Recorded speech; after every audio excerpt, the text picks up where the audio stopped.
The message came through on a Tuesday afternoon while I was in a board meeting discussing our Q4 projections. My phone was on silent, but I saw it light up on the table. Dad's name. Then a group text notification with my entire family. I ignored it until the meeting ended. Our CFO had just finished presenting numbers that would have made my father's head spin. $340 million in annual revenue, 62% growth year-over-year, projections to hit unicorn status by Q2 next year. Riley, thoughts on the Series C timeline? Our lead investor asked. I pulled my attention back to the room. We don't need it. We're profitable. Let's wait until we can command a $3 billion valuation instead of settling for $1.5 billion now. Heads nodded around the table. These were people who trusted my judgment, who'd watched me build transit tech solutions from a dorm room project into one of the fastest-growing mobility platforms in North America. 400 employees across 6 cities. Partnerships with 12 major metropolitan transit systems. An app that had been downloaded 47 million times. After the meeting, I finally checked my phone. Dad's text was short and brutal. We're uninviting you from Thanksgiving. Your brother's new wife says having someone who takes the bus would be awkward. Don't take it personally. It's her first holiday with the family and we want everything to be nice. I stared at the screen. Takes the bus.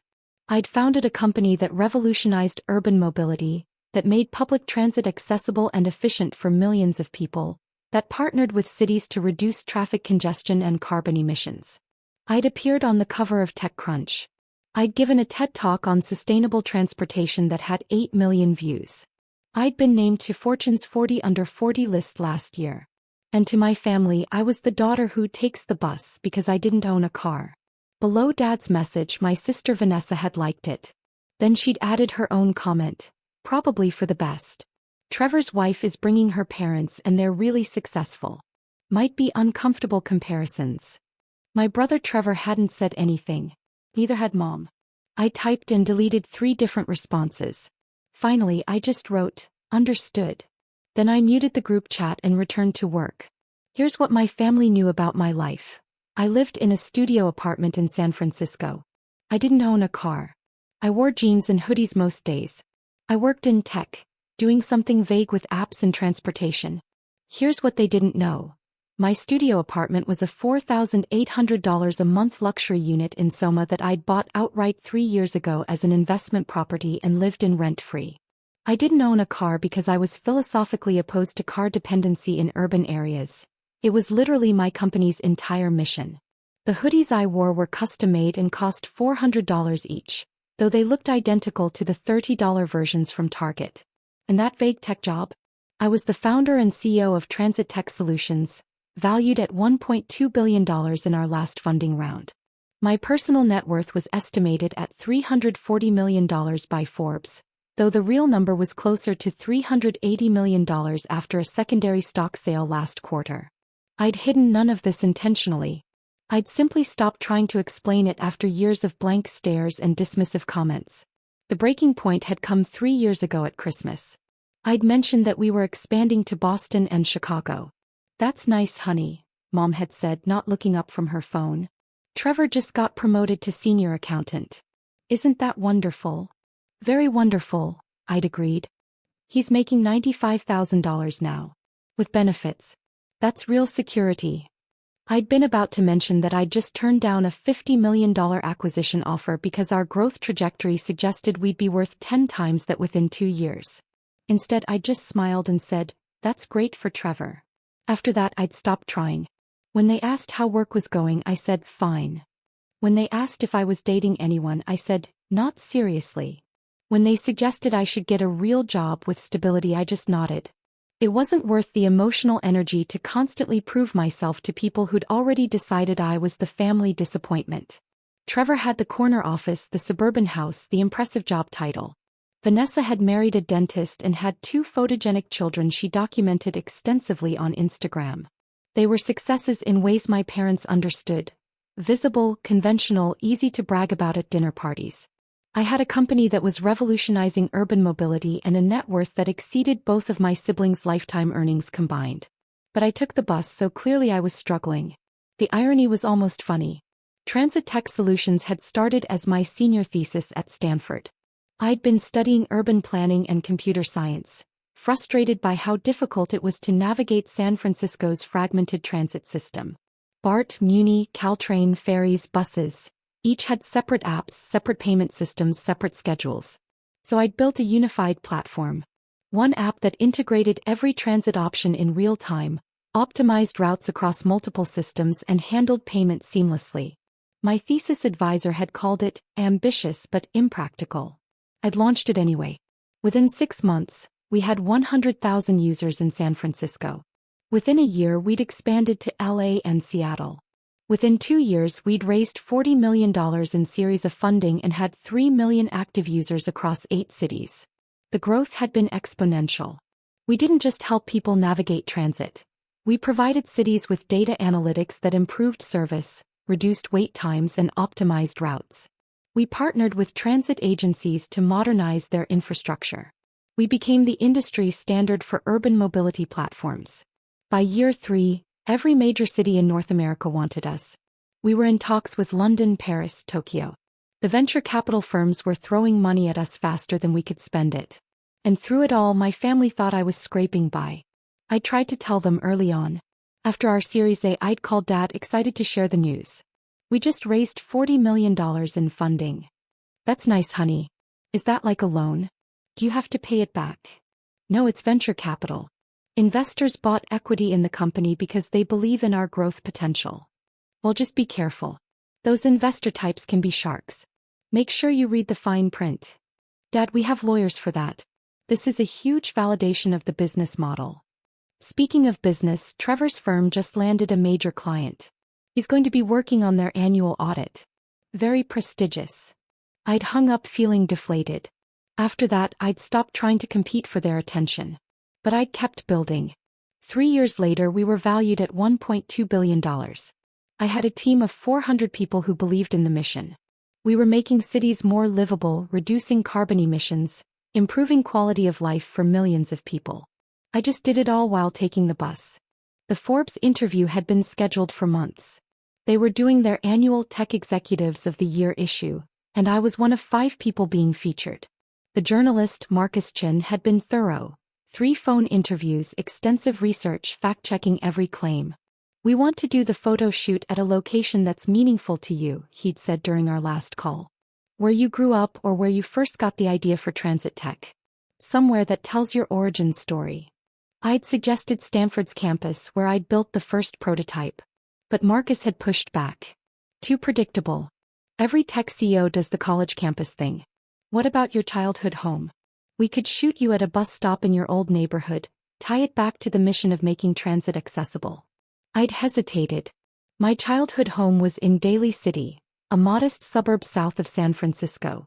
My parents still lived there in the same 3-bedroom house where I'd grown up. My family and I aren't particularly close, I'd said carefully. Even better.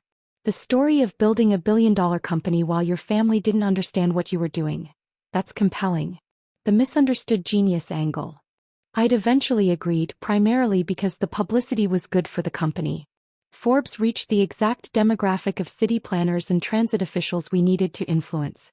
Marcus had scheduled the shoot for Thanksgiving morning, coordinating with a photographer who lived in the Bay Area. I hadn't told my family.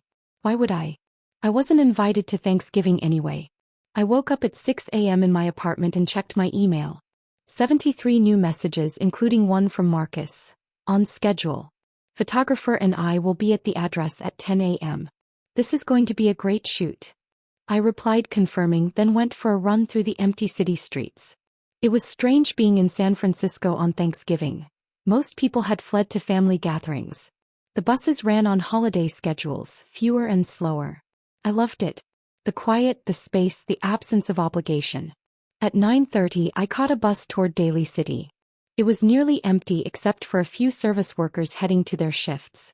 I nodded at the driver, a woman I'd seen on this route dozens of times, and sat near the front watching the city slide past. This was why I didn't own a car. Not because I couldn't afford one, but because every bus ride reminded me why the company existed. Every delay, every confused tourist, every elderly person struggling with the payment system. These were problems we were solving. My phone buzzed. A text from Vanessa in the family group chat. Happy Thanksgiving, everyone. Can't wait to meet Trevor's wife's parents. Mom, what time should we arrive? Mom replied, 2 p.m. Turkey will be ready by 3. I'm so excited. I muted the chat again and stared out the window. I met Marcus and the photographer, a woman named Keisha, at a bus stop 3 blocks from my parents' house at exactly 10 a.m. Riley Chin. Marcus extended his hand. Great to finally meet in person. Likewise. Keisha was already assessing the light, the background, the composition. I love this. Very authentic. Real neighborhood feel. We'll do some shots here at the bus stop, then move to the house. About that, I said. My family doesn't actually know we're coming. Marcus's eyes lit up. Even better. Genuine reactions. As long as you're comfortable with it. I thought about Dad's text. About being uninvited for being too poor. About years of being dismissed and overlooked. I'm comfortable with it. We spent 20 minutes at the bus stop. Keisha had me sit on the bench, stand next to the route map, pretend to check the arrival times on my phone.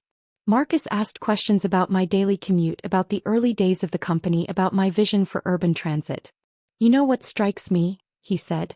You're a billionaire who genuinely takes public transit. Most tech CEOs are driven around in Teslas or chauffeur-driven SUVs. But you actually use the product you've built your company around. How else would I know if it works? He grinned. That's the quote. That's going in the article. At 10:40 we headed toward my parents' house. I could see cars in the driveway. Trevor's BMW, Vanessa's Lexus SUV, an unfamiliar Mercedes that probably belonged to Trevor's in-laws. Big family gathering, Keisha observed. Perfect. We can get some shots of you with your family, really drive home the human interest angle.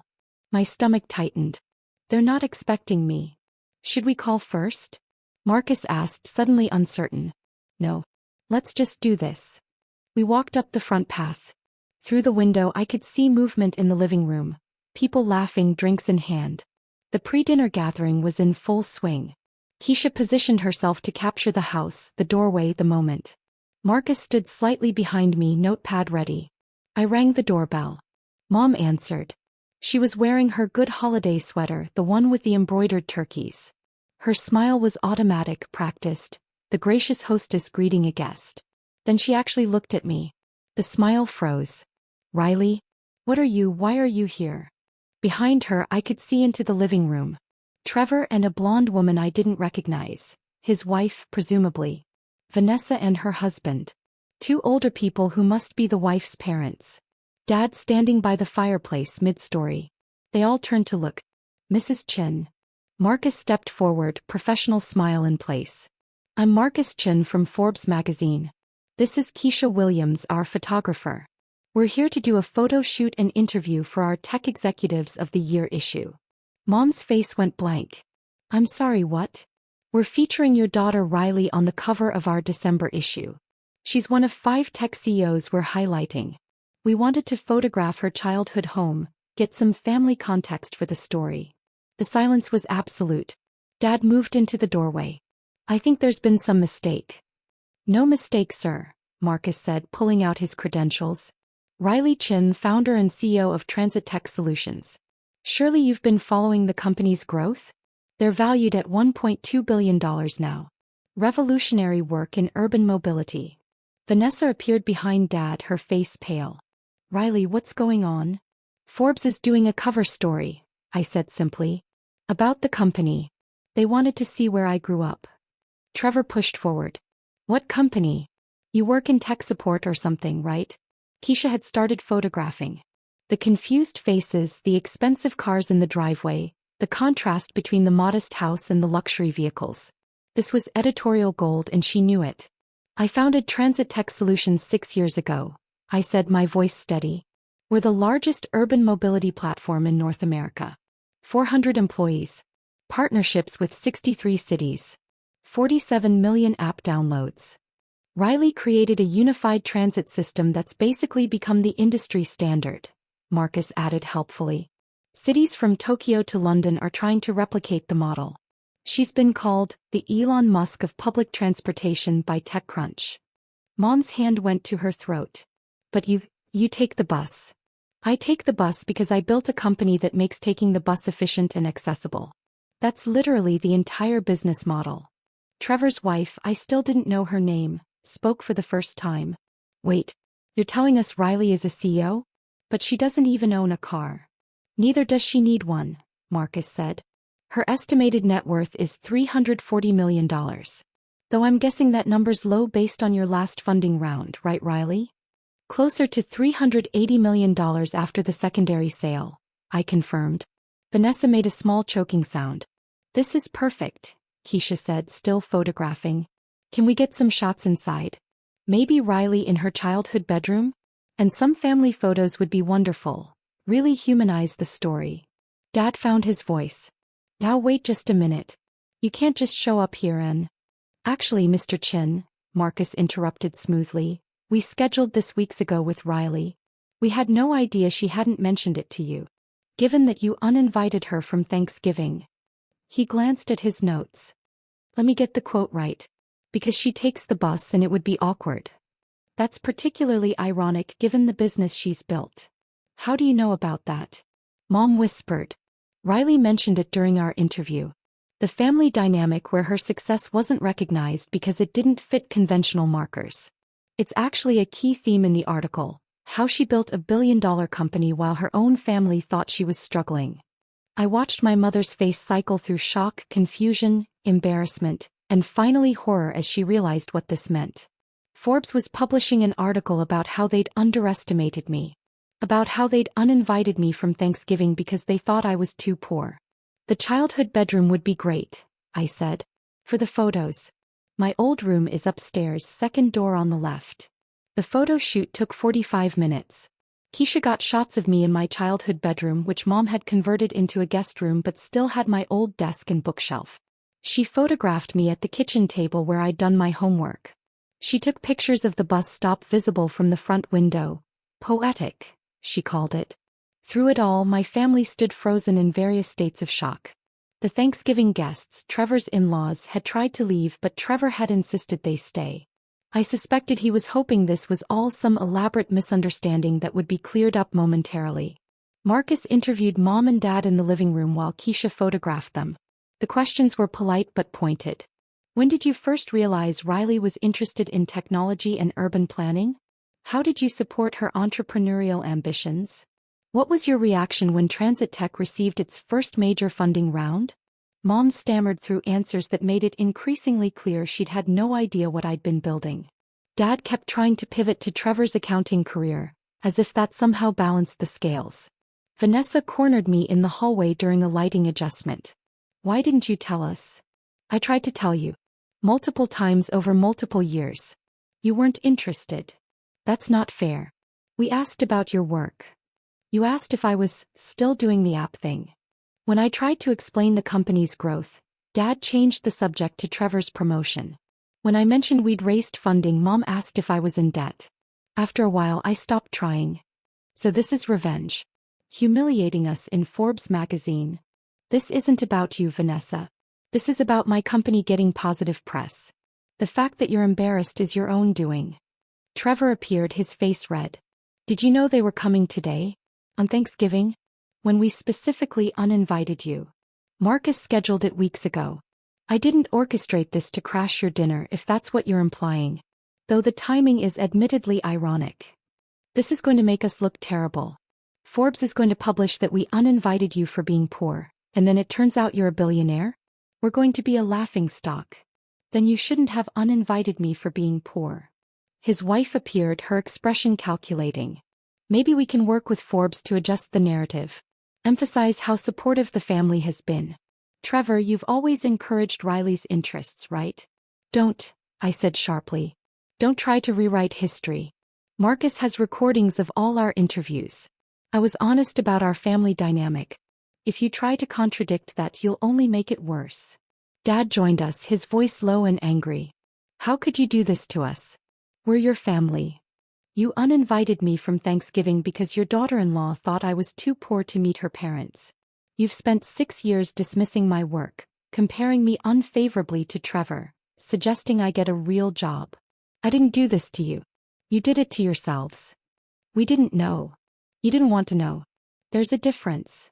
Marcus conducted his final interview with me on the front porch, away from my family. Keisha captured shots of the neighborhood, the bus routes, the modest suburban landscape that had shaped my perspective on transit accessibility. How does it feel, Marcus asked, being here today? Knowing they uninvited you and now they're realizing what they missed. Honestly, it's sad. I didn't build transit tech to prove something to my family. I built it because I believed urban mobility could be better, more accessible, more sustainable. The fact that they couldn't see that, couldn't support that, it's their loss more than mine. Do you think this will change your relationship with them? I think they'll probably try to change now that they know. But that just proves the point, doesn't it? Their respect was always conditional on success they could understand and quantify. That's not love. That's not family. It's transactional. What would real support have looked like? I considered the question. Asking genuine questions about my work. Being curious about what I was building even if they didn't fully understand it. Trusting that I knew what I was doing even when my path didn't look like Trevor's. Showing up, basically. Not just when it was convenient or impressive, but consistently. That's what family is supposed to do. And they didn't do that. No, they didn't. Marcus made a note. One more question. You're now worth hundreds of millions of dollars. You could buy a fleet of luxury cars, hire drivers, never take public transit again. But you still ride the bus. Why? Because the mission isn't about me. It's about creating cities where you don't need a car to thrive. Where public transit is so good, so reliable, so accessible that car ownership becomes a choice, not a necessity.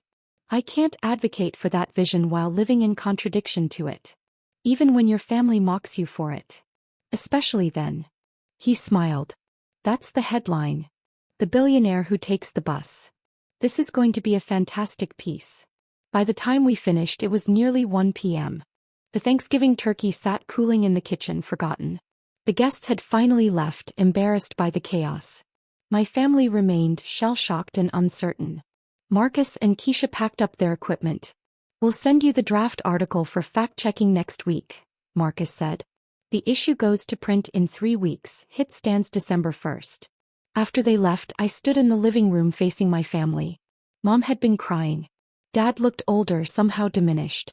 Trevor sat with his head in his hands. Vanessa scrolled through her phone, probably searching for information about transit tech, trying to verify that this was real. I should go, I said. Riley, wait. Mom stood, her voice breaking. Please. Can we talk about this? What's there to talk about? We made a mistake. A terrible mistake. We should have supported you. We should have believed in you. You should have, I agreed. But you didn't. And now you're upset because Forbes is going to publish that fact. That's not the same as actually being sorry. That's not fair, Dad protested. Of course we're sorry. We just didn't understand what you were doing. You didn't try to understand. That's the difference. For 6 years I was building something meaningful, something that's changing how millions of people navigate cities, and you couldn't be bothered to take me seriously. You were so invested in your idea of what success should look like that you couldn't see the success right in front of you. What do you want from us? Trevor asked, his voice hollow. Nothing. That's the point. I stopped wanting your validation years ago. I built transit tech without your support, without your understanding, without your pride. And I'll continue building it the same way. So that's it. Vanessa looked up from her phone, her eyes red. You're just going to cut us off? I'm going to do exactly what I've been doing.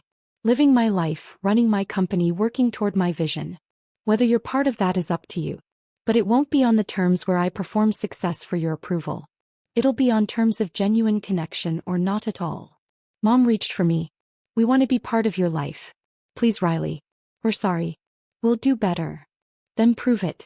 Not today, not because Forbes is publishing an article. But over time. With consistent effort and genuine interest. Show me that you want to know who I actually am, not just who you wish I was. I picked up my bag and headed for the door. On the porch I paused and looked back.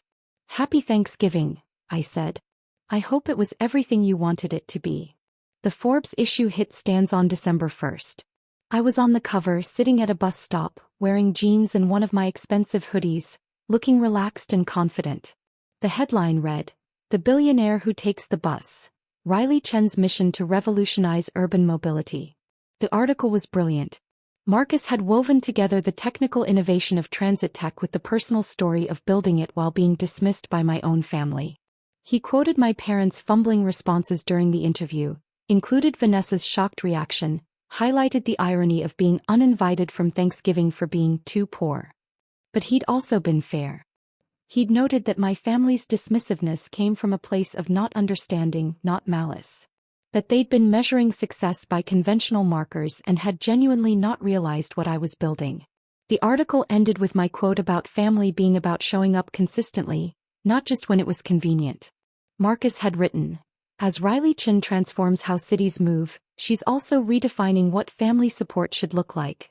Not transactional approval based on visible success, but genuine curiosity and consistent presence. Her family may have missed her rise to billionaire status, but they still have the opportunity to show up for who she is now." The response was immediate and massive. Within 24 hours, the article had been shared 400,000 times on social media.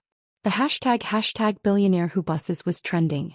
Tech publications picked up the story. Urban planning blogs analyzed our business model. Transit advocates celebrated the visibility. And my family got eviscerated in the comments. Imagine being so classist you uninvite your own daughter for taking public transit. The daughter builds a billion-dollar company and they think she's struggling. That's not just missing the signs, that's willful ignorance. This is what happens when you value conventional markers of success over actual achievement. My phone wouldn't stop ringing. Interview requests from CNN, CNBC, Bloomberg, The New York Times. Speaking invitations from conferences and universities. Partnership proposals from cities around the world. And calls from my family. I answered none of them. Not yet. Christmas approached. The Forbes article had elevated transit tech to a new level of visibility. We'd closed partnerships with 5 new cities. Our app downloads had jumped 340%. Investors were circling with offers to buy us out at valuations that would make me a billionaire 3 times over. I turned them all down. We weren't for sale. On December 20th, I received a handwritten letter from Dad. Not a text, not an email. An actual letter in his distinctive slanted handwriting. "Dear Riley, I've been trying to write this letter for 3 weeks.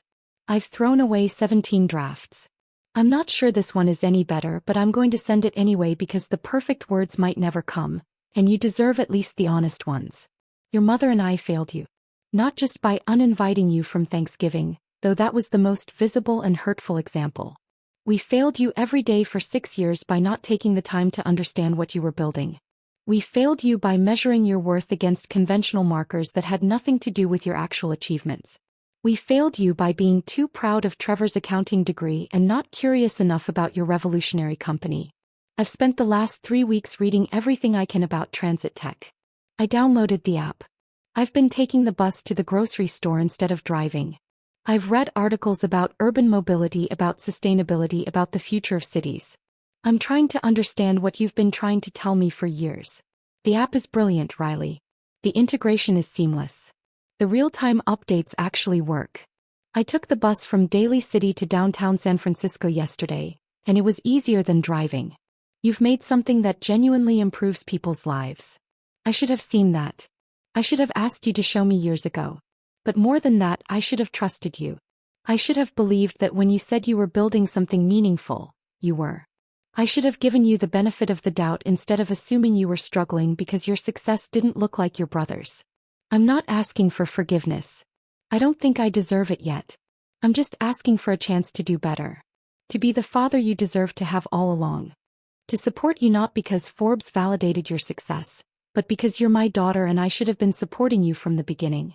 Your mother has been taking a class on entrepreneurship at the community college. She wants to understand your world better.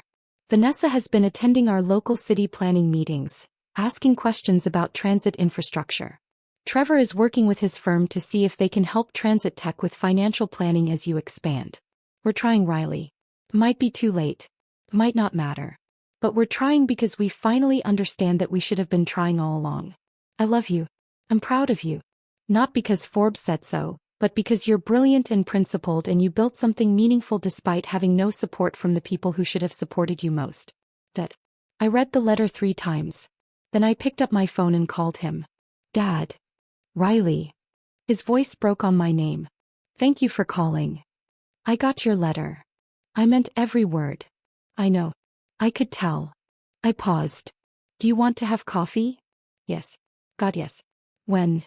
Tomorrow morning. There's a cafe near the Montgomery BART station. Meet me there at 9 a.m. I'll be there. Thank you, Riley. Thank you for giving me another chance. After we hung up, I looked out my apartment window at the San Francisco skyline. The city lights sparkled in the winter darkness, and below them, buses moved along their routes, carrying people home to their families. Not all of those journeys would end well. Not all of those families would understand each other, support each other, show up for each other. But some would. Some would try. Some would do the hard work of actually seeing each other clearly. Maybe mine would be one of them. The advisory council meeting ran long, but I didn't mind. We were reviewing proposals from 8 cities wanting to implement Transiteka's integrated mobility platform. The contracts would total $340 million and serve a combined population of 12 million people. Mumbai is particularly interesting, our international expansion director said. The transit challenges there are massive, but the potential impact is enormous. If we can solve Mumbai's mobility issues, we can solve them anywhere. I made notes, asked questions, approved the Mumbai exploration team. After the meeting, I had lunch with Dad. This had become our routine. Every Wednesday we met for lunch. Sometimes we talked about business. He'd become surprisingly knowledgeable about transit policy and urban planning. Sometimes we talked about family, about the past, about how to move forward. Sometimes we just ate and enjoyed each other's company. Your mother wants to know if you're coming to Easter dinner, he said over sandwiches. Am I invited? Of course you're invited. You're always invited. Your family. Even if I arrive on the bus? He smiled. Especially if you arrive on the bus. In fact, Trevor's been taking the bus to work twice a week. Says it gives him time to read and answer emails. He's becoming a convert. That's good. The more people who use public transit, the better the service becomes. Network effects. Riley, I want to ask you something. And I want you to be honest with me. I set down my sandwich. Okay. Do you think you'll ever really forgive us? For missing so much? For not supporting you when you needed it? I considered the question carefully. I think forgiveness isn't a destination. It's a process. Am I still hurt by what happened? Yes. Do I wish things had been different? Of course. But am I willing to build a new relationship based on who we are now, not who we were then? Also yes. That's more than we deserve. Maybe. But that's not really the point. The point is whether we can be honest with each other going forward. Whether you can support me even when you don't fully understand what I'm doing. Whether you can trust my judgment even when my choices don't look like Trevor's or Vanessa's. I can do that. I want to do that. Then we'll figure it out. One Wednesday lunch at a time.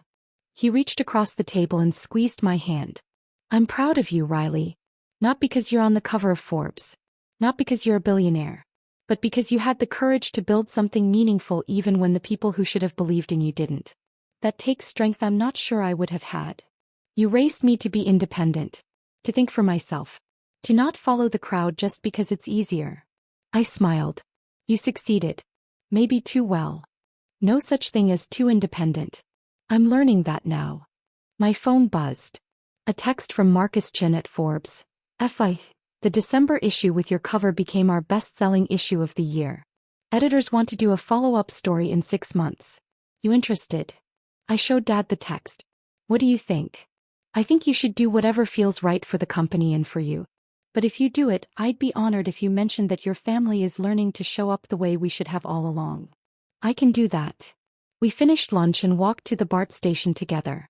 Dad was heading back to Daly City. I was going to the office. On the platform waiting for our trains, he put his arm around my shoulders. Thank you, he said quietly. For not giving up on us completely. For giving us a chance to do better. Thank you for actually doing the work. A lot of people say they'll change. You actually did. His train arrived first. Before boarding, he turned back. Your mother and I are taking a trip to Boston next month. We want to see the Transiteka office there. See what you've built. If that's okay with you. I'd like that. I'll give you the full tour. I'm looking forward to it. Really looking forward to it. After he left, I waited for my train, watching the display screen update with real-time arrival information. Transiteka's API powered this system, along with hundreds of others across dozens of cities. Millions of people every day use the platform I'd built, often without realizing it. That had always been the goal. Not flashy recognition, not headlines, not credit. Just better cities. More accessible transit. More sustainable urban living. The fact that my family finally understood that was a bonus. The fact that they were trying to be part of my world instead of demanding I fit into theirs was progress. But even without them, I would have kept building. I would have kept pushing for better transit, better cities, better systems. Because some things were bigger than family approval. Some missions mattered regardless of whether anyone was watching or celebrating or understanding. My train arrived. I boarded, found a seat, and pulled out my laptop. We had a presentation to the Tokyo Metropolitan Government next week. The opportunity to transform one of the world's largest cities was too good to pass up. As the train accelerated into the tunnel, I smiled. This was exactly where I was supposed to be. On public transit, heading to work on a mission that mattered, building something meaningful. My family finally understood that. But I'd known it all along.